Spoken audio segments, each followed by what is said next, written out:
और तनकीद और बिलावल साहब की तारीफ, हाँ जी, उनकी आजकल माशाल्लाह वो बड़ी कर रहे हैं और बड़े मुतहरक हुए हैं। बहुत से लोगों से, मौलाना साहब से मुलाकातें, ये वो सारे मामला हो रहे हैं। वो कह रहे हैं जी नौजवान क्यादत की जरूरत है और नून लीग जो है उसको वो मतलब कह रहे हैं जी फारग कर दे। तो ये वाडा साहब जो है ये सर कहाँ से बोल रहे हैं और ये क्या हुकूमत के लिए कोई खतरे की घंटी साबित हो सकती है इनकी गुफ्तगू, या मतलब इधर से सुने या इधर से निकाल दे?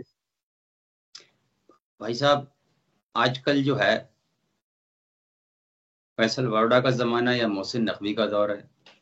हर हुकूमत में जी इसके कुछ चंद आइटम पता नहीं कहाँ से गिरते हैं ऊपर आसमान से, और जी उसके बाद अरस्तु, अफलातून, अर्शमिदस और पता नहीं क्या क्या बन के वो बैठ जाते हैं। अब यही पोजीशन फैसल वारडा की है कि 8 बजे से रात 10-11 बजे तक उनके प्रोग्राम टीवी पे ऐसे चला रहे होते हैं टेलीविजन स्टेशन के, जैसे पता जी नहीं कि सीआईए की कमांड उनके पास है या एफआईए की एजेंसी को वो हेड करते हैं, या हर अहम मीटिंग की मेज के नीचे वो बैठे हुए होते हैं। सबसे ज्यादा उन्हें पता होता है।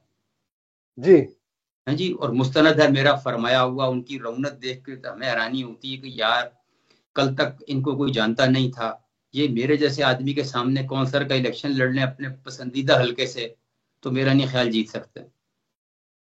अब लेकिन यह है कि वो बड़ी बड़ी बातें करके ना, एवं वो सामरी जादूगर बने में इस वक्त वो बने रहे। जो इसमें तो नहीं, इसमें कोई शक तो नहीं। वो कौन सी पार्टी के उम्मीदवार थे जो सेनेटर बने? तीन, थ्री वाइज मैन। मैं कहना तो कुछ और चाह जी रहा था। एक मोहसिन नकवी, एक फैसल वावडा, एक अनवारुल्लाह ठीक, काकड़। ये किसके जी ब्लू आइज बच्चे हैं, बता दीजिए मुझे। चले ठीक।